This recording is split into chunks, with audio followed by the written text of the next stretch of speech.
আমেরিকার মিনেসোটা রাজ্যের উত্তর পূর্বাঞ্চলে অবস্থিত জাজ ম্যাগনি স্টেট পার্ক একটি প্রাকৃতিক সৌন্দর্যের আধার।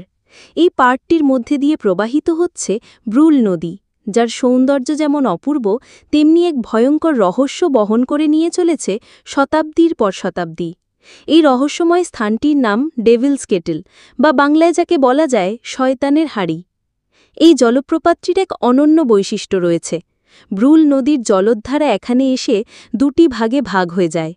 একটি অংশ স্বাভাবিকভাবে নিচের দিকে প্রবাহিত হয়ে চলে যায় লেক সুপিরিয়রের দিকে, কিন্তু অন্য ধারাটি পরে এক বিশাল পাথরের গহ্বরে, যেন পৃথিবী থেকেই হারিয়ে যায়। এই গহ্বরটি এতটাই গভীর ও জটিল যে বহুদিন ধরে কেউ জানত না এই গহ্বরের মধ্যে গিয়ে পানি যায় কোথায়। ব্রুল নদীর এই বিভাজনের ঘটনাটি ঘটছে এমন এক এলাকায় যেখানে পাথরের ফাটল, ভাঙন ও প্রাকৃতিক গুহা তৈরি হয়েছে